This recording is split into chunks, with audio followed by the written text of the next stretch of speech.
Hello guys, तो मेरा नाम है उदय और आज हम करेंगे पैरेलल एलसीआर सर्किट।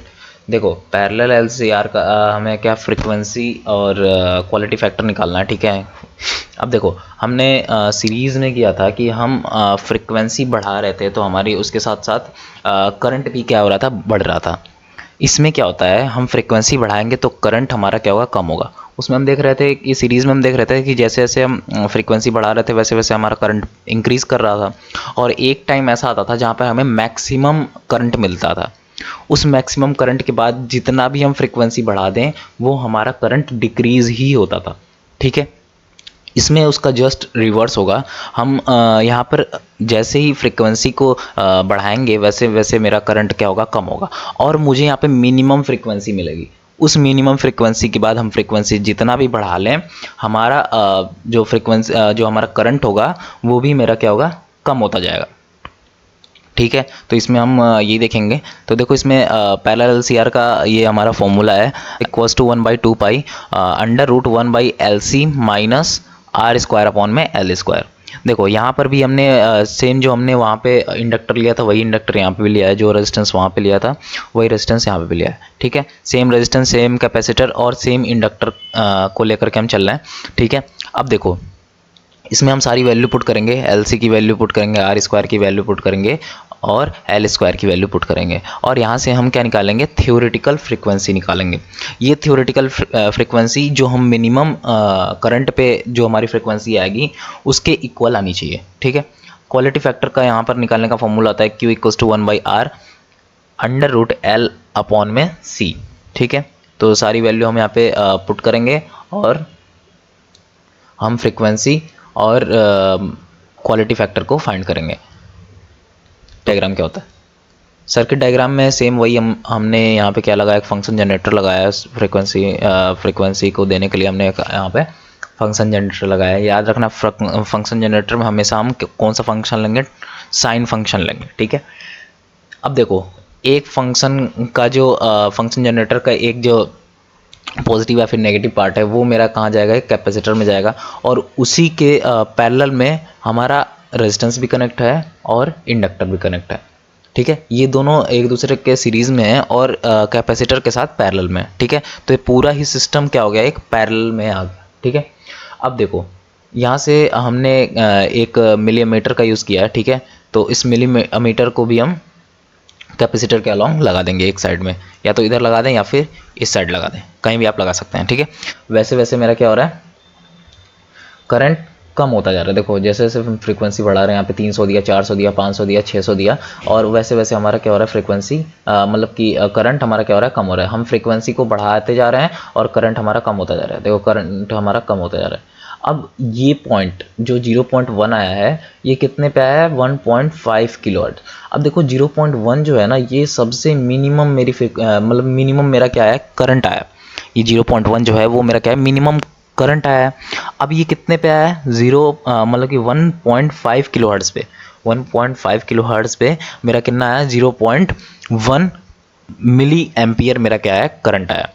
अब ये जो मिली एम्पियर जो मेरा करंट आया, ये मेरे क्या है, मिनिमम क्या है, करंट है। अब मिनिमम करंट किस वैल्यू पे आई है, वो आई है हमारे 1.5 किलो हर्ट्ज़ पे। ठीक है। तो ये मेरा हो गया क्या है, प्रैक्टिकल वैल्यू। ठीक है।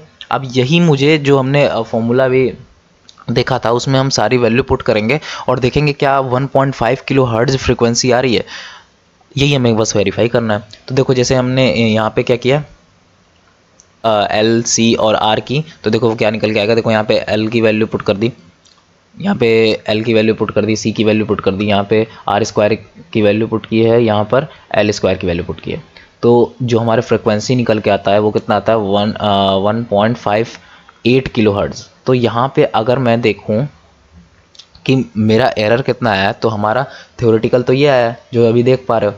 अब प्रैक्टिकल कितना आया था, 1.5 आया था, है ना। तो यहाँ पर अगर मैं एरर की बात करूँ तो 0.08 एरर आया है। ठीक है। 0.08 एरर आया है, तो इतना चल जाता है। ठीक है। ज़्यादा एरर नहीं होना चाहिए, पॉइंट में एरर चल जाता है। ठीक है।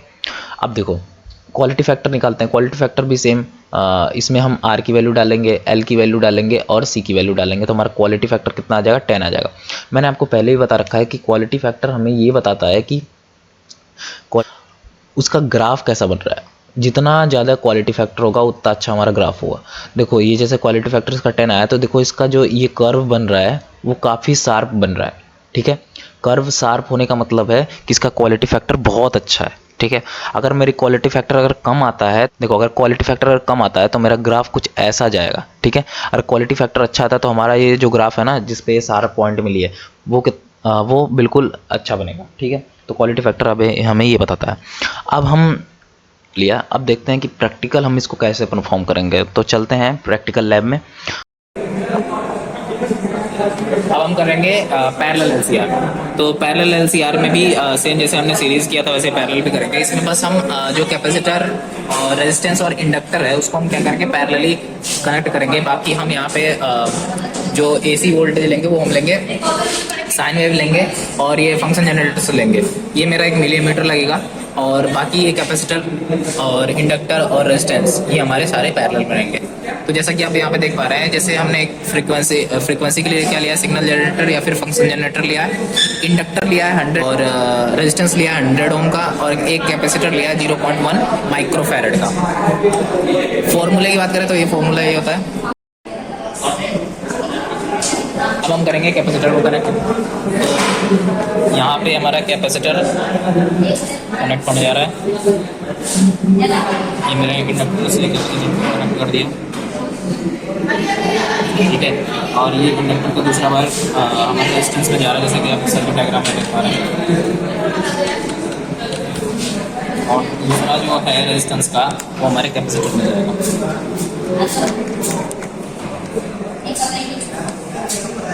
ठीक है, तो ये सारे एक दूसरे से पैरेलली कनेक्ट होंगे। ठीक है, अब हम यहाँ से 2 लेंगे और हम कहाँ पे लगाएंगे, मिलीमीटर में लगाएंगे। एक बार मैं अपना मिलीमीटर में लगा रहा हूँ।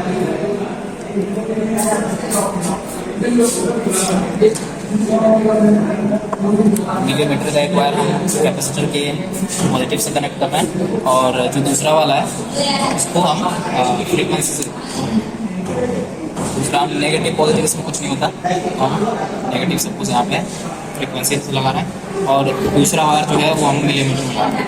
तो ये हमने लगा। अब हम जैसे कि देख पा रहे हैं कि सारा हमने सर्किट डायग्राम कंप्लीट कर लिया। अब जैसे हम करंट बढ़ाते जाएंगे और फ्रीक्वेंसी बढ़ाएंगे तो वैसे हमारा क्या होगा, करंट कम होता जाएगा। देखो हम जैसे जैसे फ्रीक्वेंसी बढ़ाएंगे वैसे वैसे हमने करंट हमारा क्या होगा, कम हो जाएगा और एक पॉइंट ऐसा आएगा जहाँ पर हमारा करंट बिल्कुल कम हो जाएगा। उसी पॉइंट पे हमें फ्रीक्वेंसी फाइंड करनी है। तो फॉर्मूला की अगर बात करें तो हमने फॉर्मूला लिखा है F = 1/2 पाई और √1/LC माइनस R² अपॉन में L²। यहाँ पे L, C और R की वैल्यू रखेंगे। R हमारा 100 ओम है, L हमारा 100 मिली और C हमारा है 0.1 माइक्रोफैरड। ये सारी हमने वैल्यू पुट करी और जो हमने फॉर्मूला यूज़ करके निकाला है, वो हमारा जो रेजिस्टेंस फ्रीक्वेंसी आया वो हमारा आया 1.5 किलोहर्ट्ज़। ठीक है, अब ये फ्रीक्वेंसी ये हमारी जो आई है थ्योरेटिकल आई है। ठीक है, अब हम निकालेंगे प्रैक्टिकल।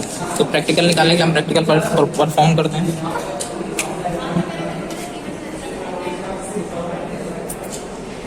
तो यहाँ से हम देंगे इसको साइन वेव, यहाँ से हम देंगे इसको साइन वेव। ये ट्रायंगल है और ये हमने दिया साइन वेव।